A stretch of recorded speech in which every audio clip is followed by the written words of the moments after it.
Hi guys, so this is the lesson for Tuesday, December 15th. To get ready for this lesson, just open up Ramayana, Divine Loophole, pause the video until you have it ready, and then you can push play again.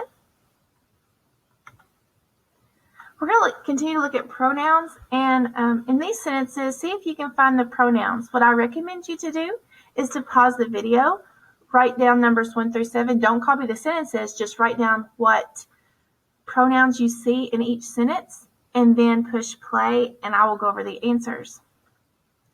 You will not be turning this in, it's just for yourself. But number 1, have you ever heard of the Underground Railroad? There's one pronoun, you. Number 2, it played an important part in our history. There's 2 there, it's it and our. Number 3, what we call the Underground Railroad was actually a system that helped slaves escape to freedom. There's only one pronoun, and it is we. Number 4, its secret way of moving slaves northward gave the Underground Railroad its name. The word its is used twice, and both of those are pronouns. Number 5, the slaves traveled by night with their few possessions. The pronoun is their. Number 6, during the day, kind and brave people sheltered and fed them, and the answer is them. Number 7, it was a long, dangerous journey to the north and freedom. The pronoun there is it. So looking at our questions for this lesson, the essential question is, what is the significance and power of the hero's journey?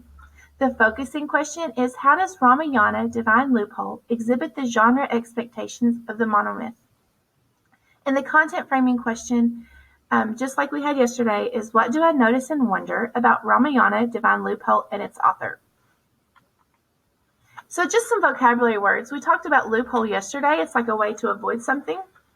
But divine means godly. So a godly way of avoiding things that to get out of something. And epic, we talked about epic yesterday. It's a long poem following the deeds of a hero. So we're going to look at some of the gods that's going to appear in our book. These are all Hindu gods. And just again, like Miss Maddox and myself, we are not trying to push any kind of religion on you. We are just letting you know about the culture, which is one of our state standards. We're just letting you know about the different gods that people in this Indian culture revere. So there's Vishnu. He is the god of justice. He acts like a referee when it comes to the other gods. He has many arms, and he uses his hands to keep the universe in order. He uses avatars to fix problems on Earth. And we're going to discuss what an avatar is later. So that's Vishnu. We have Vayu. He's the god of wind and air. He's known for his passion. He has many love affairs. He has a child, the monkey Hanuman, and he gives Hanuman the ability to fly. And I don't expect you to memorize all these. I'm just letting you know a little bit about him. There's Brahma. He's a creator deity. He's not worshipped like the other gods. He makes mistakes. He gave Ravana cosmic powers. That would be an example of a mistake that he made. He needs to be kept under control because he's a bad decision maker. Vishwamitra, he is a holy man. He's an important guide and teacher. He was once evil, but he became enlightened.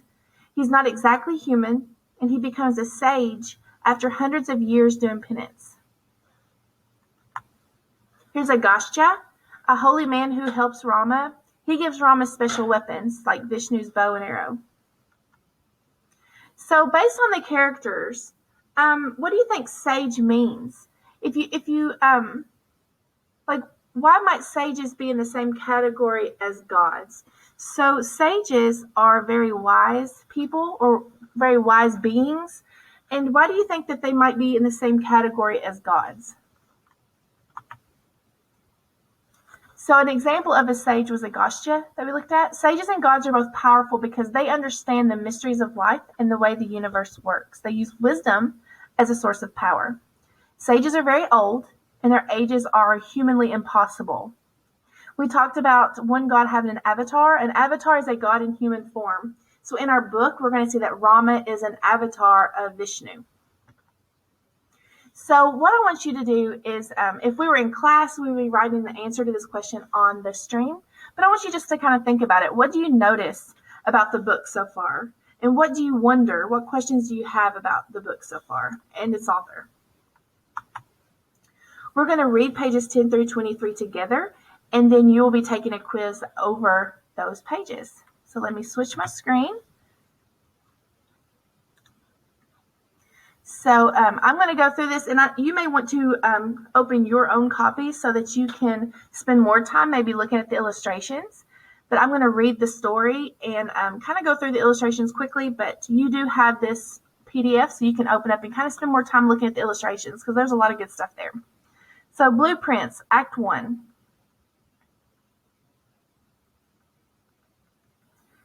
Desperate Demon. Since this is an epic story, let's start with the most scandalous of characters, the bad guy. This is no ordinary bad guy. We're talking about a 10-headed demon with bad teeth. Scary as he looks, this demon didn't start out evil. He was actually a brilliant scholar, though even then he still had 10 heads, who meditated for thousands of years just to ask the gods for a wish. First, he fasted for 500 years, living only on the moisture in the air. Later, he stood on one toe and was exposed to the elements for another 900 years, never shifting a muscle, even during winds and rain. To cap it off, he repeated the Holy Om mantra for 2,000 years without pause. He meditated for so long, he started to lose his mind, literally. The scholar decided to chop off his 10 heads as an offering to the gods, one for every 1,000 years he waited. After sacrificing 9 heads over 9,000 years, the scholar raised his sword to his last head and was set to end his life.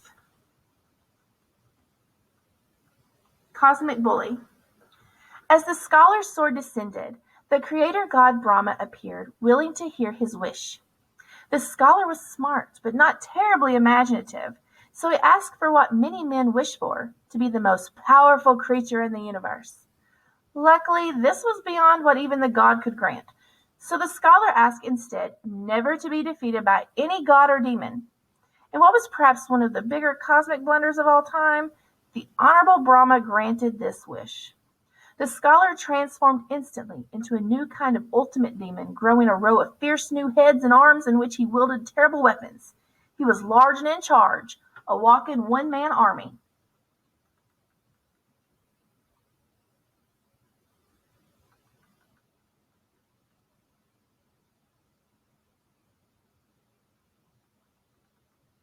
Hostile takeover.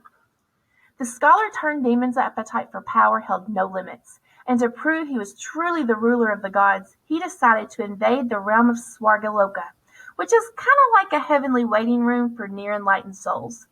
Wielding tremendous power, he tore open a portal that reached down to the lowest level of hell, unleashing a race of demons known as Rakshasas. United with his demon army, he drove the gods out of their celestial abode and dethroned Indra, the ruler of heaven. The demon king was known from then on as Ravana, which means the one that makes the universe scream. Vishnu's loophole. At this point, the gods were in deep trouble with demons running amok over every corner of their world.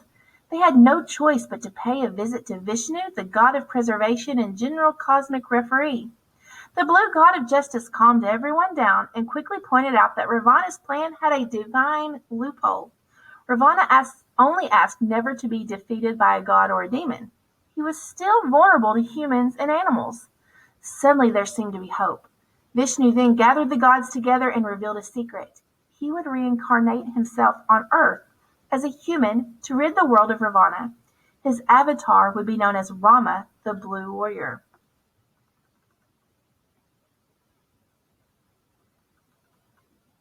Blue Boy.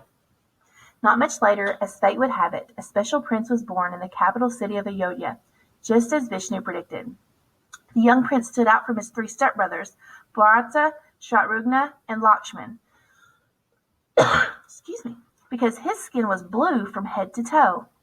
His mother thought he resembled a god, but nobody, including the baby Rama, could have guessed that he was the avatar Vishnu.